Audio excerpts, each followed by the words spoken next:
and it builds us up. And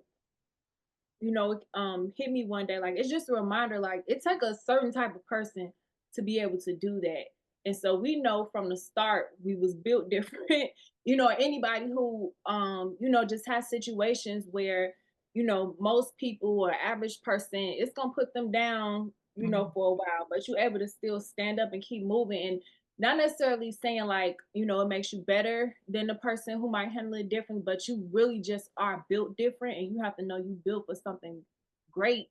Because how else would you be able to handle that great thing? Just even looking at how you handle the small things and using that, as an indicator of what you're capable of. So sometimes even I have to remind myself, like, just look back, like, and that's the thing too, because we actually live in this life and we're the ones going through it. It just seemed like, oh yeah, that happened.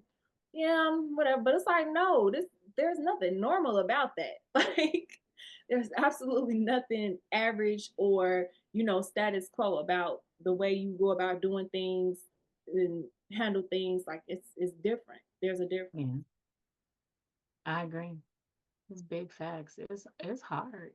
And the song who can I run to? That is real. Who can you run to when business is your money is low? Who can you run to when your team is getting on your nerves? Can you run to when these people ain't paid these invoices? Who can you run to when your colleagues are supposed to be doing service for you ain't doing what Mhm. they're supposed to do? Like, there's nobody you can run to. Only thing you gotta do is, like, again, pivot and figure it out. And everybody always joke about me. They're like, you know how to do everything. I do, because if you slow, I'm gonna do it. If you can't do it, I'm gonna do it. I'll Right, figure it out. right. Or them times when it's like, Nicola, Nicola, I'm at the store. I did me a square transfer to my bank account, but you know what? They gonna hit this tomorrow. Hold on, how I much you just need? Walgreens. Like, Y'all, she needs stocks in Walgreens. Let's talk about that. She got a I Walgreens habit. I be spending like $100 in Walgreens, A and day. I kind of, not a day, not a day. A day, y'all. No, it don't be every day. I'll wait. It'll be like, I'll wait. I have my little list in my phone. I have lists for everything in my Apple Notes. Literally, like, okay, here go my grocery list. Here go my thinking about it list. Here go my once it go on sale, then I can go ahead and get it list. Like, I have, all the lists, right? And so I'll wait until I need to make a Walgreens trip, and then usually it's just a lot of things.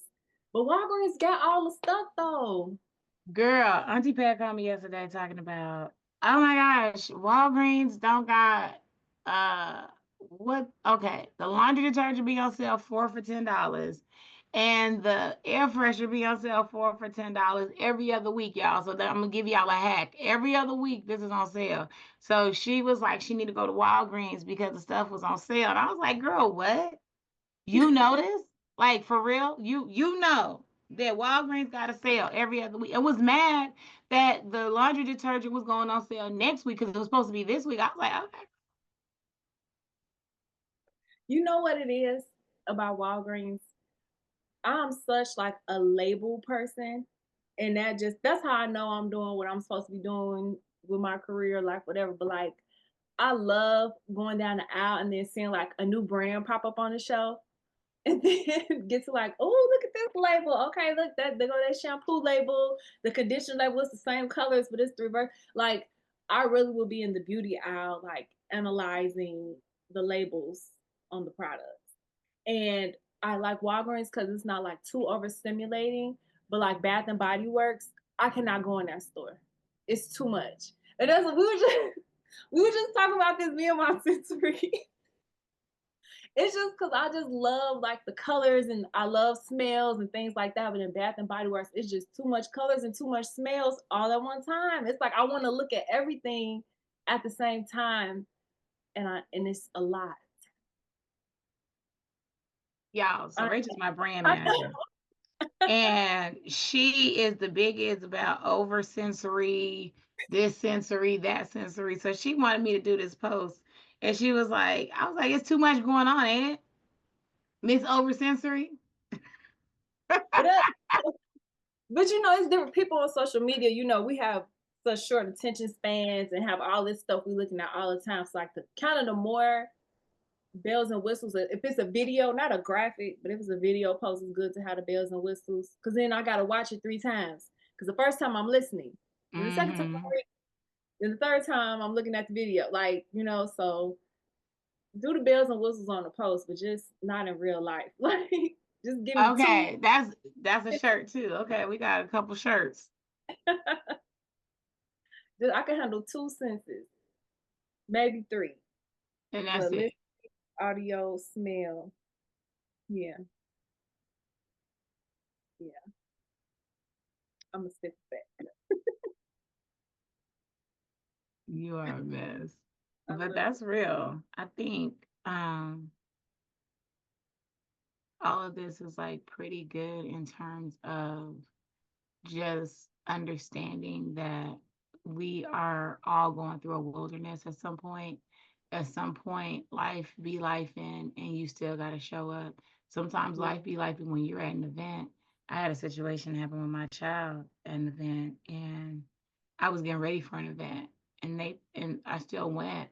But now the talk that I did, I incorporated my child because it was talking about turning purpose into pain and still showing up through pain and mirror reflections and hidden emotions and how that situation triggered my hidden emotions. And I like the whole talk that I had, y'all. I had the props with mirrors, they got mirrors, and they still used it.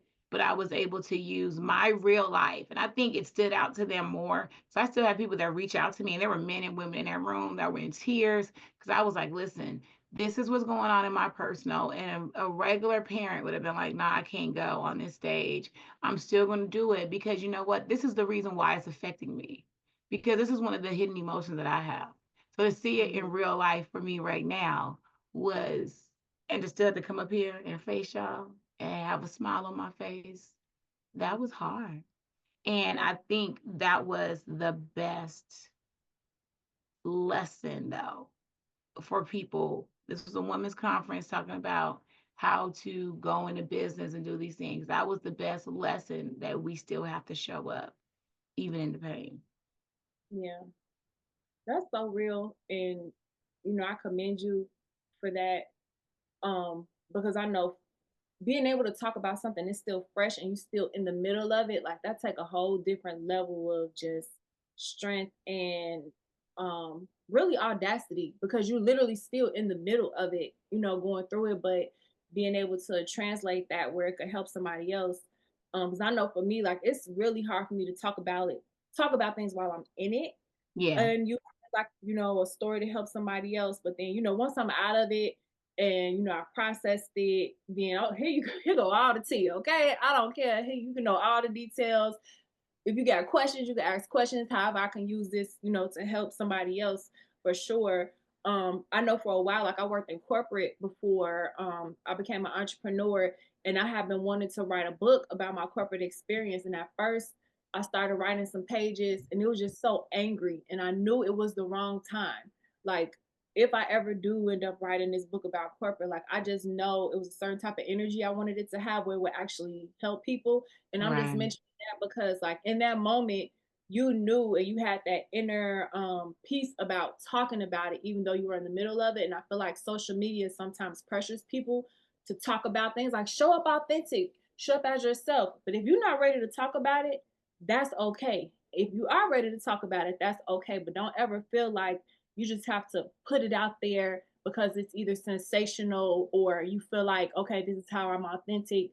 Even though it don't feel right, I'm gonna just do it anyway. Like that's not how it should Hmm. feel. You should still have some level of peace with it. And just mentioning that because as I'm like helping clients with their personal branding and telling their story, like if you don't know all the pieces yet or you don't feel, don't we gonna leave that over there.